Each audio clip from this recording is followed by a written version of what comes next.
That may be the greatest catch I've ever seen in my life. Okay, so let's talk about some players that are currently just not valued at all in Dynasty. I mean, these are guys that are being close to throw-ins in almost all deals. And last offseason, they had a significant amount of value. Now, there are a couple reasons I want to make this video. A, I want us to try to think about the players that are currently being valued in a range of current 2021 rookie drafts and as well startup drafts where they are essentially being valued as a core asset on your team, and you need to understand the floor that some of these guys have. And then also I want to be talking about these players in maybe of a light that some of these guys we should be trying to buy low, because we know that there's a saying in Dynasty, well, at least there used to be a saying in Dynasty back in 2014, 2015, 2016, that it takes 3 years for a wide receiver to fully break out at the NFL level. Now, of course, we've seen things change slightly. Now, I don't know if this is due to college programs just being better at developing their talent. I don't know if this is due to NFL coaches being a little bit more willing to play their rookies early on. But regardless, let's go through and let's talk about some of these guys, and let's bring up Jalen Reagor to start us off.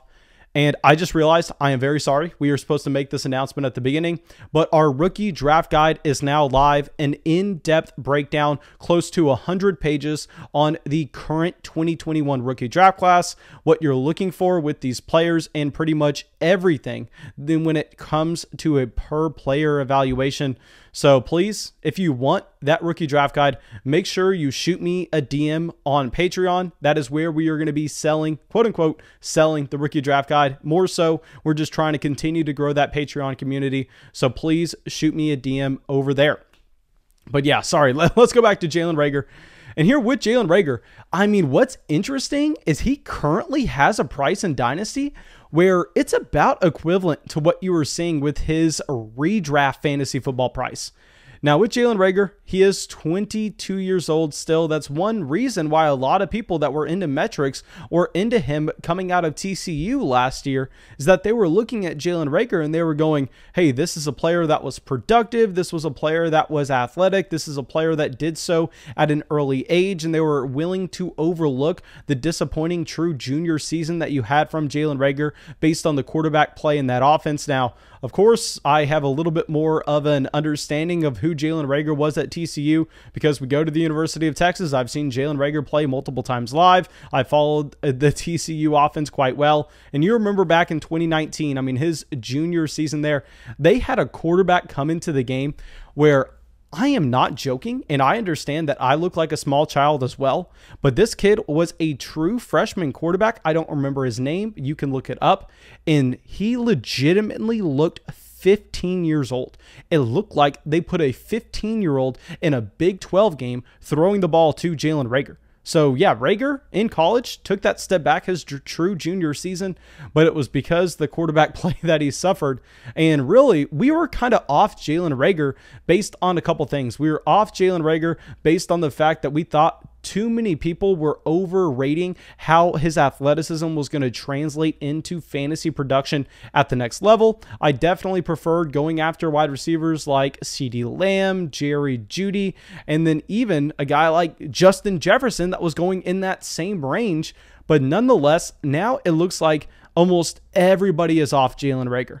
And this is off of him having a rookie season where he dealt with a multitude of injuries. Obviously, he started the year with the shoulder injury, started the year already kind of behind the 8 ball. He has a few flashes at the beginning of the season where I was looking at it, I was going, hey, well, we faded Jalen Reagor, and it looks like we may just be missing the boat after he had a fantastic catch to start off the year where it just kind of went viral on Twitter with the entire Dynasty community going, Reagor, Reagor, Reagor. I mean, the groupthink was so strong. And then all of a sudden, Jalen Reagor has to have surgery to repair his thumb.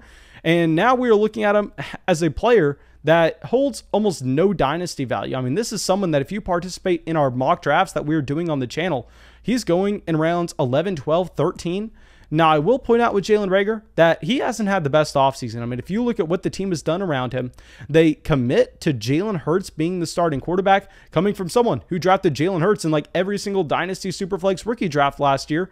We can acknowledge the fact that, yeah, Jalen Hurts is a fantastic quarterback for our Dynasty teams. He's a fantastic quarterback for fantasy football with his elite rushing capability, averaged more rushing yards than Lamar Jackson last season.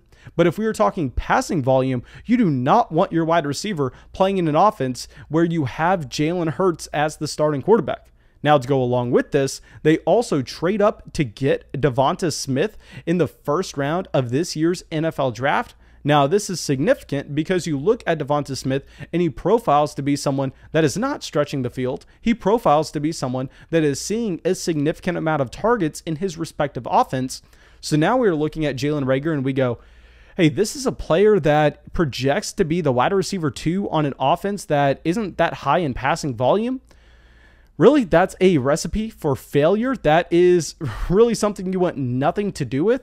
And because of that, I think Jalen Reagor, despite him seeing that massive fall in his ADP, is a player that I'm not going to be willing to buy low.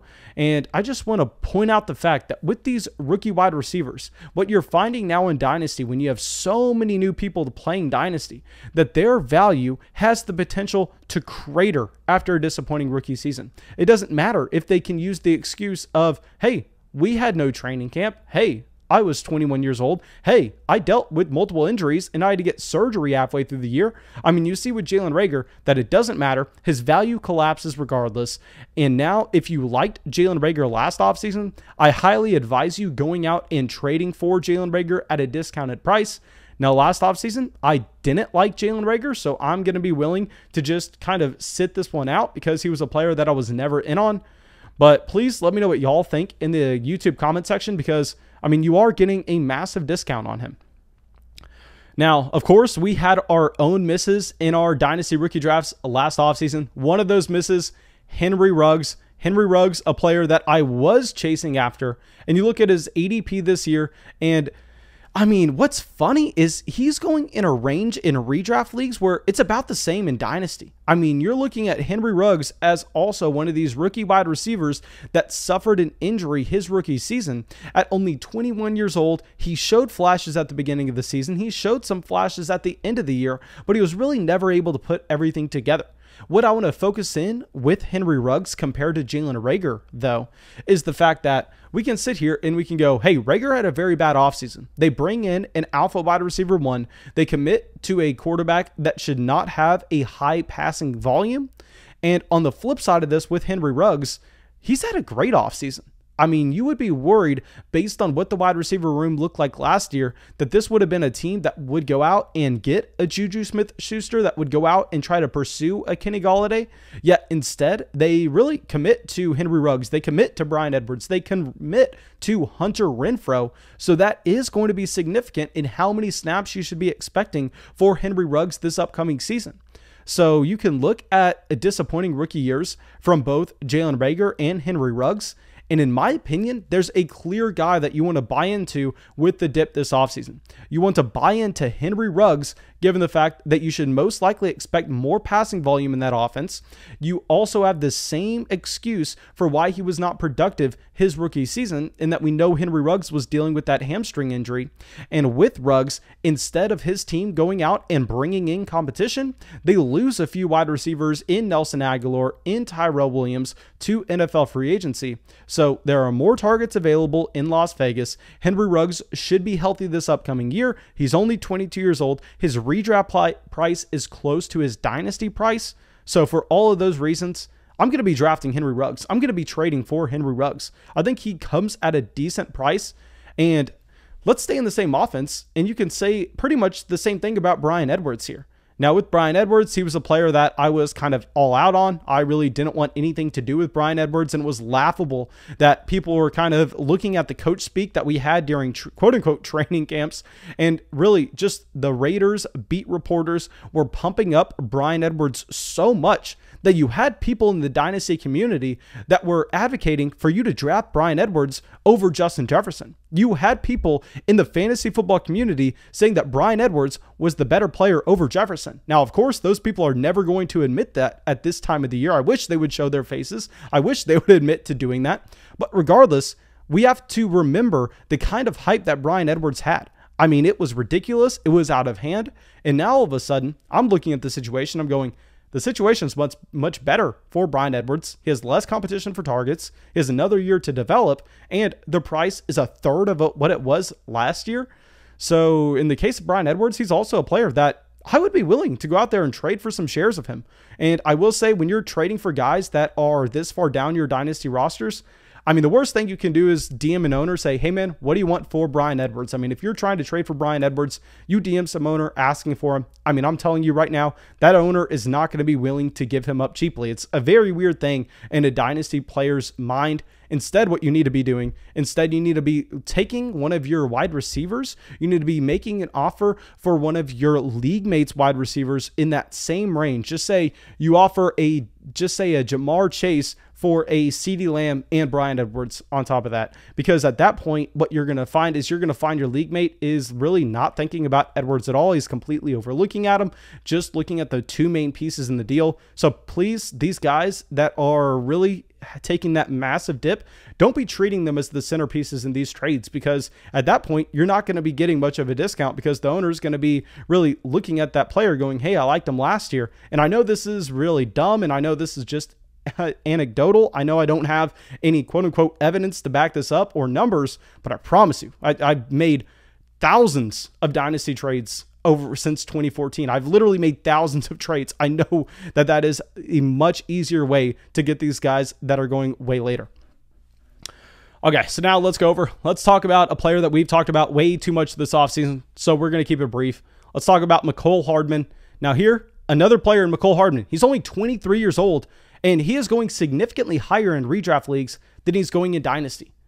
Please, someone who understands this, explain it to me, because I simply don't. You look at Mecole Hardman going into year 3, what we've already talked about, at least referenced at the beginning of this video, is the common thought process in dynasty a while ago was, hey, with these rookie wide receivers, give them 3 years. Give them 3 years to develop. They're going to get there.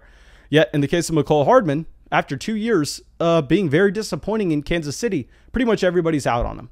And now I will say that if you're talking about a wide receiver like a Hunter Renfrow, if you're talking about a slot wide receiver like if Amon-Ra St. Brown doesn't produce in his first 2 years, I'm out on him. I mean, that's it. What are you going to tell me you're going to develop into? You're already limited with your athleticism.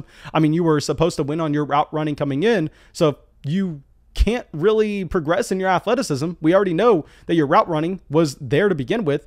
You're not going to develop. But no, in the case of Mecole Hardman, it's completely different. This is a player that really didn't know how to play the wide receiver position. This is someone that was so raw coming into the NFL. The Chiefs drafted him because they're like, oh crap, we may not have Tyreek Hill. We need someone with some speed. We need someone with some athleticism. They get Mecole Hardman. He really doesn't play an every down role for this team. But now you have Sammy Watkins going to the Ravens for $8 million this offseason, giving a decent amount of snaps available in that Kansas City Chiefs offense. Now you have Mecole Hardman coming in. You would think Mecole Hardman, someone with a higher average depth of target, needs Patrick Mahomes to be able to kind of have some time to hit him downfield. Well, you have a significant upgraded offensive line as well. So Mecole Hardman, I'm buying. I don't know how many times we have to talk about this, but year 3 is the year for Mecole Hardman. If it doesn't happen now, I mean, cut him. He's looking like Andy Isabella at that point. But no, Mecole Hardman, I am not willing to give up on him. Playing in the best offense in football, was supposed to be a raw wide receiver coming in. So just because he hasn't produced doesn't mean you should just completely move on. Now, let's go over in that same draft class, and let's talk about Hollywood Brown. And now here with Hollywood Brown, he actually had a decent rookie season. He saw a small bump up in value. And with Hollywood, another one of these players that's young and going higher in redraft leagues than he's going in dynasty. He has an ADP of about 100 overall in current redraft best ball leagues. And I will mention that, yes, of course, he's a little bit more valuable in best ball than he is in a regular format, but still only 24 years old. And with Hollywood Brown, there's a few things I want to point out here. Obviously, his value does not increase with Rashad Bateman. His value does not increase with Sammy Watkins coming into town. Those are two wide receivers that are going to be seeing snaps, two wide receivers that are going to be seeing targets, and that never helps the other wide receivers in the offense. But what I will say with Mecole Hardman is he was never built to be a wide receiver one, a prototypical X wide receiver that's seeing the most targets on his NFL offense. We already understand how McCole Hardman wins is he wins with speed. He wins with big plays. And what you find with those wide receivers is they are never going to generate a ton of volume. Unless you're a Tyreek Hill, unless you're a Deshaun Jackson in his prime. I mean, you really need that special outlier player to be able to consistently give you volume in a field stretching wide receiver role. So really, if you're trying to project that onto someone, you're doing yourself a disservice. And I think that's why Hollywood Brown was overvalued in last year's drafts. But now Hollywood is going to play a role that he's familiar with. He's going to be that field stretcher, and he's going to be asked to do less. And what you're going to find here is I think this is the one scenario where the drop-off in volume isn't detrimental to Hollywood Brown, because Hollywood Brown, you're betting on efficiency. You're betting on him going to be having a significantly higher fantasy points per target than league average. So I don't think you should be seeing as far of a drop as you had after a disappointing sophomore year, after you see the Ravens go out of their way and bring some rookie wide receivers in, because you knew that was going to happen. This is a team that had a massive hole at wide receiver. Hollywood Brown was never going to be the only guy they had there. So Hollywood, I think that he's another guy. I'm willing to buy the dip on him. I think that, yes, he's going to be volatile. Yes, he's a depth piece. Yes, you're never going to expect 25% of his team's targets, but he's who we always thought he is. I mean, he's just a player that's going to win with efficiency. Now, our last guy we're going to talk about, another rookie from last year, is Denzel Mims. Now, here with Denzel Mims, 23 years old, coming out of Baylor, another player I really didn't like, another player that I thought was overvalued. But at this point, he really has no dynasty value. And I'm going to say that this is the correct decision because, I mean, look at the two different stories. Look at what we saw with the Raiders and Henry Ruggs versus what we saw with the Jets and Denzel Mims. The coaching staff, the general manager, everything is the same with Henry Ruggs and what happened from 2020 to 2021. So they still have that team investment. Where with the New York Jets, we understand that it's a completely new staff there than the time Denzel Mims was drafted. So there is no team investment, just like what you saw with James Robinson is happening with Denzel Mims. And also, this new regime comes in, they look around the offense, they look at the personnel they have, and they go, okay, well, we got to go pay Corey Davis a significant amount of money. We got to throw a ton of money at Corey Davis. We got to go get Elijah Moore at the top of the second round. So Denzel Mims, I mean, it's been a very bad offseason for him. Yes, he gets a significant upgrade at quarterback, at least presumably he gets a significant upgrade at quarterback and head coach. But we see that this team does not believe in Denzel Mims. And if the team does not believe in Mims, I don't think dynasty owners should either. So I'm not going to be buying the dip with Denzel Mims. But thank you guys. I really hope y'all enjoyed this video. I really hope y'all got something from it. Of course, go down there, drop a like, leave a comment, subscribe to the channel. It helps us out a ton. And I'll see y'all with the video tomorrow. I really owe a massive thank you for all the Patreon supporters in Ben, Braden, Zach, Ryan, William, Derek, Justin, Marshall, Tyler, and Eamon. Thank you so much, guys.